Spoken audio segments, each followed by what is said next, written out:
শুভেন্দু অধিকারীর পিএ খুনে আরও গ্রেপ্তার। বারাণসী থেকে গ্রেপ্তার শুটার পুনিত রায়। উত্তরপ্রদেশের দেউরিয়ার বাসিন্দা পুনিতকে গ্রেপ্তার করা হয়েছে। উত্তরপ্রদেশের বারাণসী থেকে গ্রেপ্তার করল সিবিআই।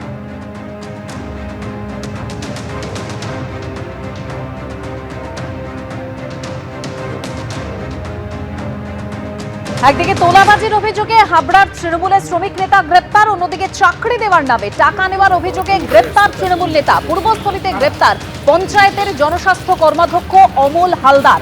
চাকরির প্রতিশ্রুতি দিয়ে 1.5 লক্ষ টাকা নিয়েছিলেন তিনি, এরকমই অভিযোগ। নাদনঘাট থানায় অভিযোগ দায়ের হয়, গ্রেপ্তার করা হয় তৃণমূল নেতাকে। উদ্দেশ্য প্রণোদিতভাবে ফাঁসানো হচ্ছে, অভিযোগ অস্বীকার করে দাবি করেছেন তৃণমূল নেতা।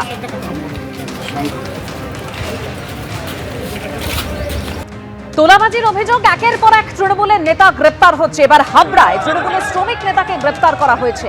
গ্রেপ্তার হাবড়া আইএনটিটিইউসির সভাপতি তারক দে। অটো টোটো চালকদের ভয় দেখিয়ে তোলাবাজির অভিযোগ সামনে আসে। বালু ঘনিষ্ঠ আইএনটিটিইউসি নেতাকে দেখেই উঠল চোর চোর স্লোগান। গরিবদের উপর অত্যাচার করেছেন যারা, তারাই গ্রেপ্তার। শ্রমিক নেতার বিরুদ্ধে অভিযোগ মেনে প্রতিক্রিয়া স্থানীয় নেতৃত্বের।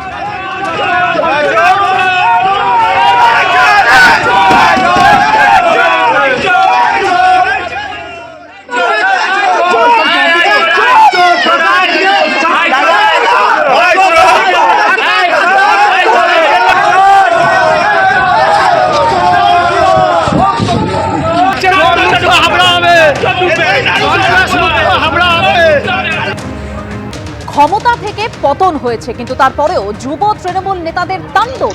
তোলা না পেয়ে পানের দোকানদারের উপর হামলা। হরিশ্চন্দ্রপুরের যুব তৃণমূল নেতার ভাই সহ দলবলের এই হামলা। তোলা না দেওয়ায় দোকান ভাঙচুর করে টাকা লুঠের অভিযোগও সামনে আসে। প্রকাশ্যে হামলার সিসি ফুটেজ এসেছে। থানায় ইতিমধ্যেই লিখিত অভিযোগও দায়ের করা হয়েছে।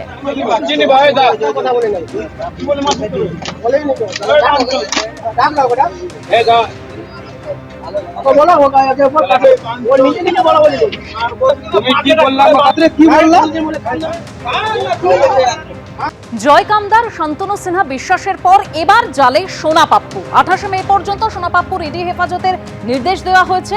পুলিশ, প্রমোটার, ক্রিমিনাল সিন্ডিকেটে ত্রাসের রাজত্ব চলছিল। জমি দখলে ত্রাসের রাজত্ব তৈরি করেছিল এই সোনা পাপ্পু।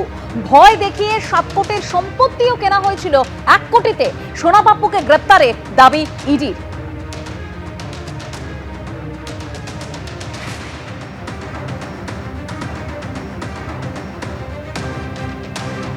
এবিপি আনন্দ, এগিয়ে থাকে, এগিয়ে রাখে।